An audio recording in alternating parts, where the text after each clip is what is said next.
মা এখনো রান্না হয়নি তোমার, বলো তো? হ্যাঁ, রান্না প্রায় শেষের দিকে। কি রান্না করছো আজকে তুমি? এই যে দেখ, এই যে আলু মটরশুঁটি টমেটো দিয়ে তরকারি করছি। এই যে দেখ, এটা তো কখনো খাইনি আগে। হ্যাঁ আগে করিনি, আজকে প্রথমবারই করলাম। সুন্দর ঠিক আছে? লাগছে দেখতে, দেখতে ভালো লাগছে না? কালারিং কালারটা? হয়েছে। হ্যাঁ, এই যে মটরশুঁটি গুলো দেখতে পাচ্ছিস? এই যে কত সুন্দর হয়েছে। আর এখানে একদম টাটকা জ্যান্ত মিরকা মাছ নিয়েছিলাম। কি মাছ? মিরকা মাছ। ওহো, কত সুন্দর পিস হয়েছে দেখ, হ্যাঁ, কত বড় বড় পিস। একদম। তো ফুটে গেছে তরকারিটাতে, আমি দিয়ে দিচ্ছি।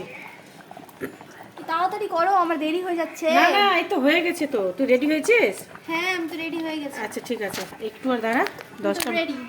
10টা মিনিট সময় দে, ব্যাস তাহলে কমপ্লিট। এই যে আচ্ছা, মাছের ঠিক মাথাটা আছে। দিয়ে দিই তোর জন্য। হুম। তুই খুব পছন্দ করিস মাছের হ্যাঁ। মাথা খেতে, দিয়ে দিলাম। এখানে আর একটা মাছের মাথা আছে। এটা আব্বার জন্য। ঠিক আছে, তাহলে ওটা তুই খাবি? হ্যাঁ, ঠিক আছে, এই যে আমি দিয়ে দিলাম। ঠিক আছে, তাড়াতাড়ি করো। হ্যাঁ, হ্যাঁ হ্যাঁ, হয়ে গেছে। আরেকবার দেখিয়ে দিই।